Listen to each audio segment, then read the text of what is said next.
El realismo es un movimiento cultural que surgió alrededor de la mitad del siglo XIX e incide en ámbitos artísticos y literarios. Este movimiento se enfoca en reflejar la realidad desde la perspectiva del autor y surge como consecuencia y contraposición del romanticismo, pues este se basaba en hechos idealistas, mientras que el realismo se enfoca en ser específico y reflejar la realidad de una manera objetiva. Reproduce fielmente la realidad de la literatura. Por ejemplo, los temas que más se enfocan son la vida campesina, la explotación laboral y los humildes. Es importante también recalcar el hecho de que este movimiento literario era influido por el espíritu racionalista, las costumbres de la nueva clase dominante, quien tenía principios más conservadores e impuso una nueva visión de la vida y el ser humano. Estos eran los burgueses, quienes habían llegado a su posición por dos razones principalmente. La primera era porque en el siglo pasado, en la Revolución Francesa, fueron los que expresaron sus inconformidades al individuo, el trabajo, la innovación, el progreso, la felicidad, la libertad y la igualdad de condiciones. Y fueron los mayores exponentes del eslogan Liberté, Égalité y Fraternité en Francia, lugar que en 1950 se convierte en la cuna de esta tendencia artística. Adicionalmente, llegaban a su posición debido al gran crecimiento económico ocasionado por la revolución industrial, el crecimiento urbano y la aparición de la clase trabajadora, mejor conocida como el proletariado. Bloque de conocimiento. Al decir el espíritu racionalista y experimental, se está haciendo alusión a una corriente filosófica que apareció en Francia en el siglo XVII, el cual era el racionalismo, que mantiene que a través de la razón podemos conseguir una gran parte de verdades universales y llevar el resto a partir de la religión y de las ciencias y como consecuencia actuar razonadamente. Esta corriente se caracteriza por lo real, por los conceptos o sistemas mentales y la explicación de la ciencia en términos lógicos. Al hombre se le presenta como animal pensante, con dignidad y atributos de personas. El racionalismo no es entonces una manera aislada de concebir la realidad, sino que es ante todo la suma de la sensible con los aspectos, o mejor, a un concepto equivale una realidad. Esto fue importante para ir dejando atrás movimientos como el romanticismo, pues el racionalismo se basa únicamente en la razón de la ciencia y la filosofía como de la realidad, dejando a un lado lo irreal y que más adelante se vería reflejado en la literatura. El racionalismo llevó a una de las corrientes más idealistas y más importantes de la época, el positivismo, que como su nombre indica, está basado en afirmaciones, hechos reales y no ideas abstractas. La aparición y desarrollo del realismo fue fruto de la agitada situación política que protagonizó Francia a raíz del derrocamiento de la monarquía burguesa de Luis Felipe y de la proclamación de la Segunda República y la Tercera República a partir de 1848. Es a lo largo de esos años cuando surgen los movimientos obreros que, avalados por las teorías de Marx y Engels, se inspiran en nuevos sentimientos sociales y nuevas ideas políticas, cuyas influencias también se darían sentir en el mundo artístico. Lo declaró Courbet diciendo: "Yo no soy solo socialista, sino también demócrata y republicano, partidario de la revolución. En una palabra y sobre todo, un realista, es decir, un amigo sincero de la auténtica verdad". Esa veracidad del realismo fue entonces duramente criticada, acusándolo de recrearse en lo feo y en lo vulgar, en lo morboso e incluso en lo obsceno. Se quiso ver ante todo y sobre todo que la representación de, por ejemplo, campesino, o sea, de trabajadores vulgares, comportaban una protesta y en definitiva un ataque a la sociedad existente. En ese compromiso con lo social, el realismo dio paso a temas que hasta entonces se habían ignorado, elevando la categoría de protagonistas de sus obras a tipos humanos que nunca tuvieron el honor de ser representados. Campesinos, lavanderos, mineros, entre otros, fueron fuentes de inspiración para los creadores realistas.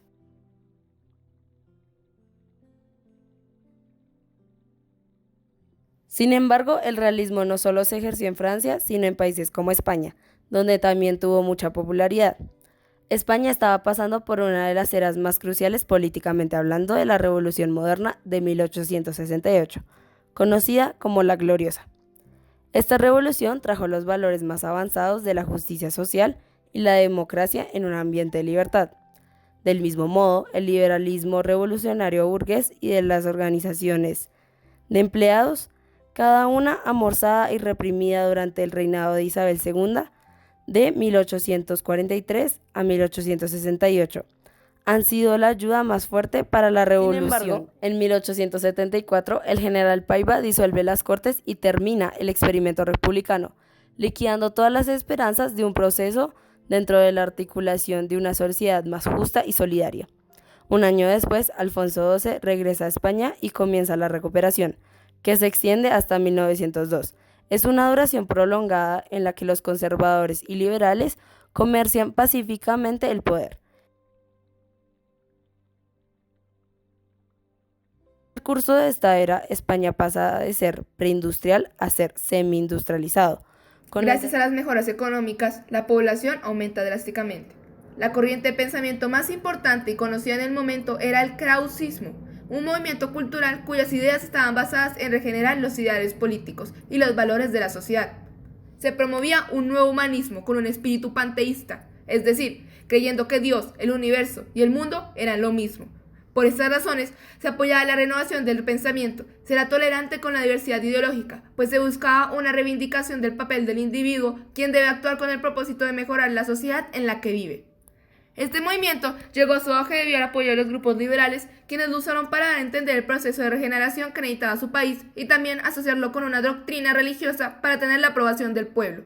El realismo literario nació en contraposición al romanticismo. El egocentrismo y el idealismo, que habían sido razón de ser de los románticos, son enfrentados con ideas y emociones contrapuestas que provenían de las obras realistas. De este modo, la vida cotidiana comienza a ser plasmada de manera objetiva en las obras.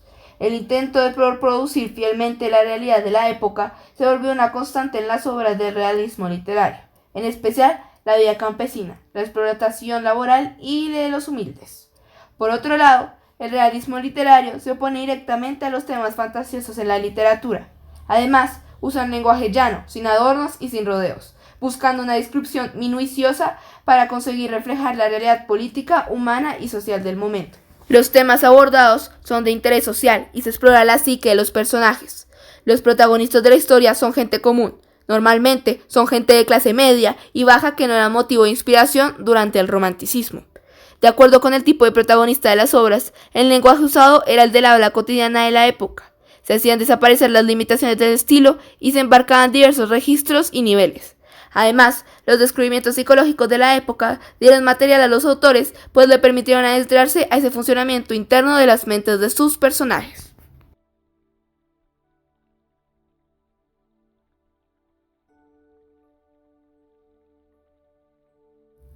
En España, debido a los cambios gubernamentales, se marcó el bipartidismo entre los liberales, que apoyaban el cambio de la monarquía, y los conservadores o tradicionalismos, que apoyaban a la monarquía, y estas dos posturas también se vieron reflejadas en el movimiento literario.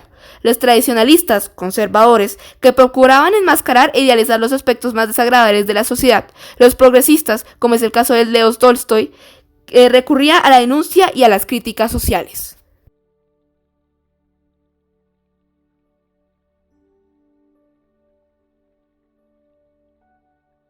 Henrik Ibsen, dramaturgo noruego, uno de los renovadores del teatro universal.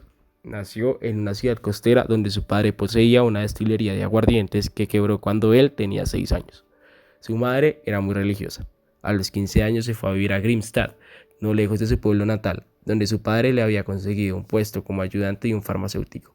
En el decenio de 1870, Ibsen abandona el teatro de ideas por el drama social realista.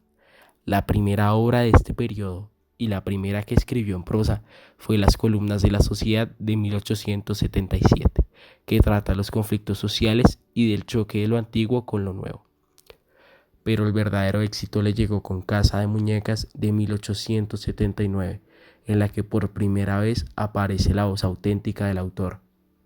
La obra provocó escándalo por su usada descripción de una mujer que deja su aparentemente idílico matrimonio a causa de su disconformidad con el rol subordinario que le toca desempeñar en él. Es una heroína fuerte e independiente en contraste con un marido débil y aferrado a su rol patriarcal.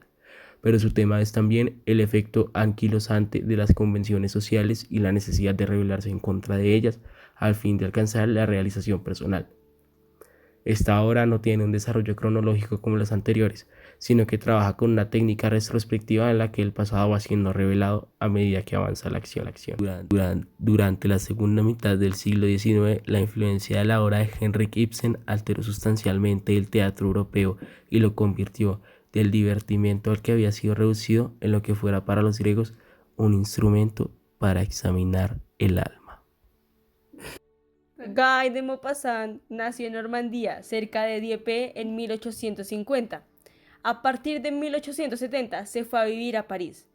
Tuvo la fuerte influencia de Gustave Flaubert, quien lo sometió a una disciplina rigurosa.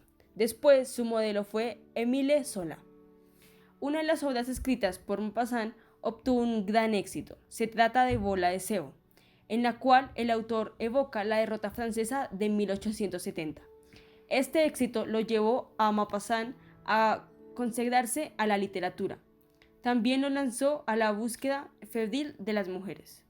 En las obras de Maupassant se advierten dos ejes o tendencias. El primero es el realismo. Sus relatos ponen en primer plano a la sociedad de su tiempo, desde los campesinos hasta los empleados de oficina de París. Pero ese realismo no es una copia de la realidad. Como lo afirma el mismo Maupassant, el realista, si es un artista, procurará no darnos una fotografía de la vida, sino una visión más completa, más conmovedora, más convincente que la realidad misma. Es decir, el autor pasa del realismo al naturalismo. El segundo eje es el del miedo, de la angustia y la desesperación. El profundo pesimismo de Maupassant está ligado en parte a su estado de salud. Desde los 30 años sufrió perturbaciones nerviosas que cada vez se agravaron más. En los últimos años de su vida estuvo internado en un sanatorio, donde finalmente murió completamente loco en 1893.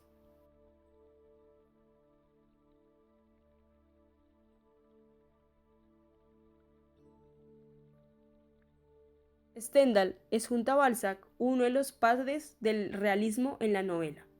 En sus obras combina la narración histórica con una descripción psicológica de los personajes, de sus pasiones y ambiciones. Sus novelas más conocidas, Rojo y Negro y La Cartuja de Parma, forman parte importante en la historia de la literatura universal.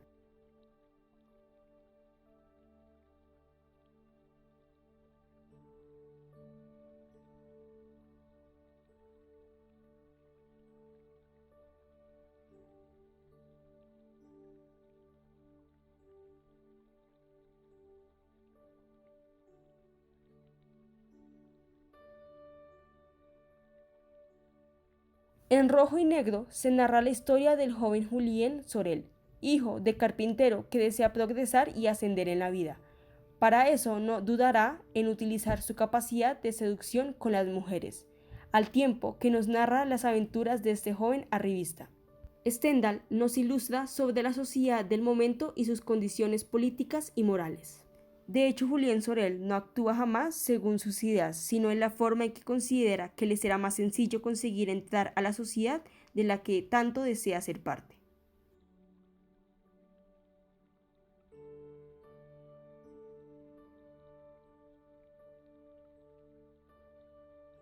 León Tolstoy nació hace 186 años en una aldea rusa. Pertenece a la familia de la alta aristocracia, de padre conde y madre princesa. Se quedó huérfano muy joven y tuvo que gestionar la explotación de los territorios heredados, más de 1.500 hectáreas, con la ayuda de cerca de 300 campesinos que pasaron a estar a su servicio. Este contacto con la clase trabajadora más humilde, que alternaba con estancias en grandes urbes, le convirtió en un defensor a ultranza de la filosofía humanitaria. En el mundo de las letras, Tolstoy fue una de las grandes figuras de la literatura universal, gracias a novelas como Ana Karenina y Guerra y Paz. Sus novelas reflejan la diversidad en la que estaba inmersa la sociedad rusa de su época, así como sus propias vivencias y creencias.